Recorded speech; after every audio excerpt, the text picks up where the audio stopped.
Meghan Markle did not just walk into David Foster's gala, she walked straight into a red carpet power struggle. And the most brutal part is that the cameras caught the exact moment the performance stopped working. This was supposed to be David Foster's night, David Foster's foundation, David Foster's milestone, David Foster's legacy moment in Victoria, Canada. Yet somehow, the footage began circling around Meghan Markle, Harry, bagpipers, dancing, dress fidgeting, awkward positioning, and one icy host entrance that made the entire room feel like it had suddenly gone silent. Because when a guest starts behaving like the event has been built around her, the host does not need to say anything. Sometimes the shutdown is in the body language. Sometimes the humiliation is in the absence of warmth.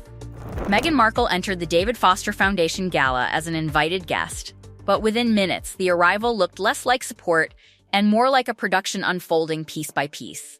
First came the red carpet energy, then the camera-ready smile, then the musicians, then the little reactions, then Harry being pulled into the performance, then the lingering near the photo line while the man whose name actually belonged to the night still needed his own clean moment. And that is where the first clue appears. A guest arrives, smiles, supports the cause, and moves along.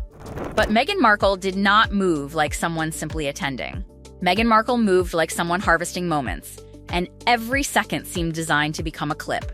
The question became impossible to ignore. Did Meghan Markle arrive at another man's major night and turn it into the Meghan show?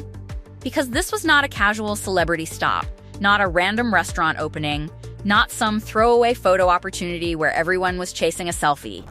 This was the David Foster Foundation Gala in Victoria, Canada, tied to a foundation David Foster has spent decades building. And that detail changes everything. It means the carpet was not just decoration. It means the photos were not just glamorous extras. It means the host's visibility mattered. And when the host's visibility matters, every person who overstays the frame starts looking less like a supporter and more like a problem. David Foster was there with his wife Catherine Mickey, while Harry and Meghan were invited guests. And the order of the night should have been painfully simple. Arrive, support the cause, take the photographs, congratulate the hosts, and move along. But simple does not create spectacle. Simple does not create conversation. Simple does not turn a gala entrance into social media fuel. And this is where the night began to split into two stories. The official one about a charitable gala, and the unofficial one about who was quietly trying to control the room. The stakes were even higher, because this event was not ordinary. It marked roughly 4 decades of the Foundation's gala fundraising, and was being presented as the end of this particular long-running gala format. That means David Foster's photographs were not just another annual step and repeat. They were part of a closing chapter, a legacy chapter, a final frame kind of night. David Foster had every reason to want clean photographs with Catherine Mickey, the foundation, the guests, and the people actually being celebrated. If there was ever a night where the host should not have to compete for his own spotlight, it was this one. But Meghan Markle arrived looking completely camera-ready, and even that became part of the mystery. The dress was by a Canadian designer she had not previously worn publicly, a choice that fit the location almost too neatly. The hair, the jewelry, the styling, the arrival footage, every piece looked prepared to be clipped, posted, and discussed. And yes, red carpets are built for fashion. There is nothing wrong with dressing beautifully for a gala. But when the outfit, the entrance, the musicians, the dancing, and the photo line all become separate content pieces, the appearance begins to feel less like attendance and more like production. Before the story moved deeper, even the document itself paused for a quick mention of the family vault, a printable and fillable organizer for important documents, insurance, medical information, and passwords, with a link in the description and a CR code on screen. And strangely, that interruption only made the return to the gala feel sharper, because the night was already being framed like a case file.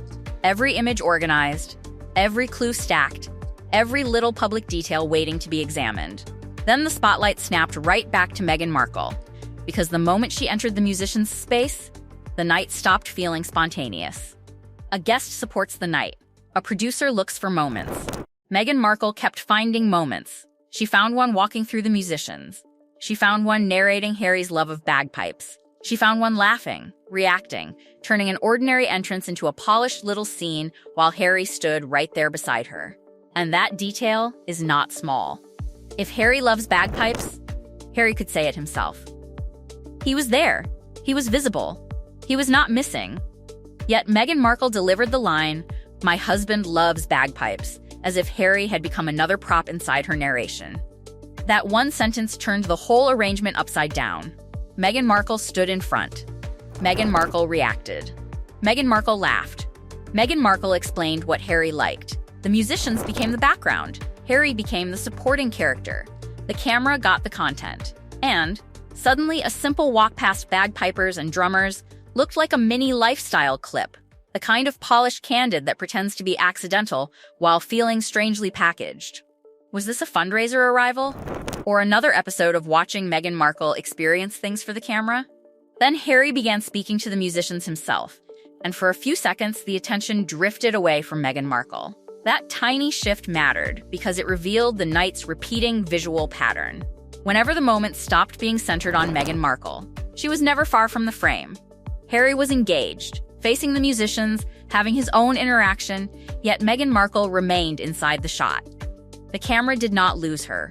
The scene did not release her. The frame kept pulling back toward the same gravitational center. Later, another clip showed Meghan Markle dancing while Harry remained seated. Dancing at an event is not a scandal. People dance. People laugh. People enjoy gala nights. But the contrast was the clue. Meghan Markle was animated, moving, visibly performing, while Harry looked far less eager to join the display. The image fed the same question again. Why did so many moments from someone else's foundation gala keep becoming about Meghan Markle doing something while Harry either watched, resisted, or sat stiffly beside her? And then came the red carpet, the place where everything started turning from uncomfortable to explosive. David Foster is not some nervous newcomer who needs a duchess to explain where to stand. He has spent decades around cameras, celebrities, stages, photographers, and press lines. Catherine McGuy has years in entertainment, too. Yet Meghan Markle could be seen gesturing, appearing to direct positioning as the group gathered for photographs. Hands moved, people shifted. Meghan Markle seemed to help arrange the frame at David Foster's own event. And that is when the night crossed into something much more dangerous. Because once a guest starts directing the host's frame, the power struggle is no longer hidden. And then, the real danger appeared inside the gala. Because once the red carpet awkwardness was already burning through the night, another strange moment began building at the table. Meghan Markle was seated beside Harry, but the room's attention was not orbiting around her, and that alone seemed to change the temperature.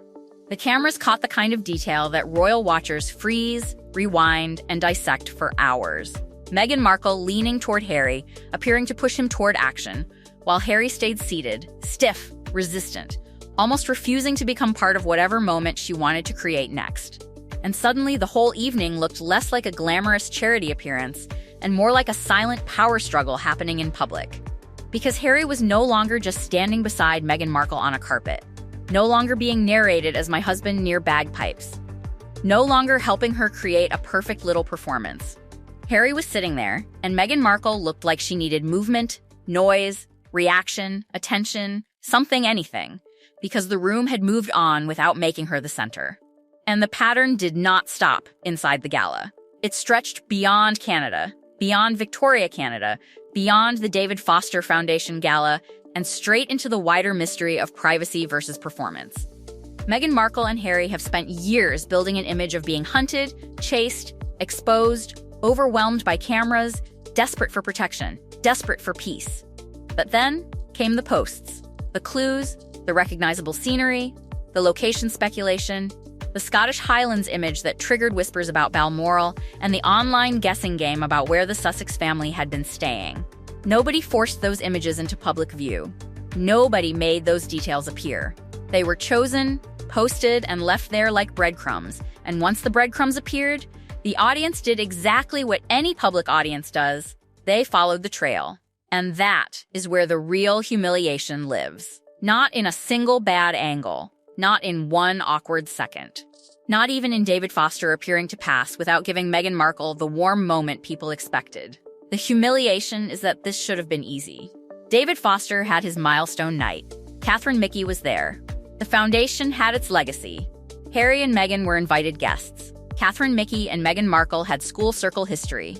David Foster and Harry had friendly public links. There were no palace officials, no brutal royal protocol, no hostile royal balcony, no impossible institution blocking the path. This was supposed to be a friendly room, a controlled environment, a safe stage. And yet the clips still left people asking the same brutal question: why does every appearance become a Meghan Markle production? The sequence is almost too perfect. Meghan Markle enters through musicians, speaks for Harry, watches Harry get his own interaction, dances while Harry sits, appears to manage the carpet, remains in the host's space. Then David Foster arrives and gives her almost nothing visually. And in that moment, the power shifts.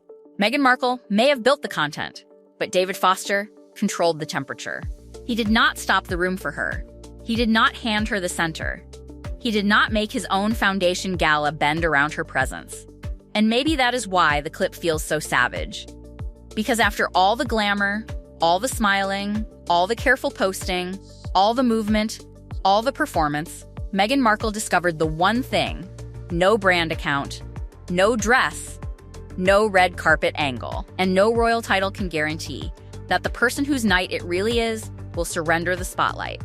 And if David Foster would not do it in public, then the question hanging over Harry and Meghan now is chillingly simple: who else is quietly deciding that the Meghan Markle show has finally gone too far?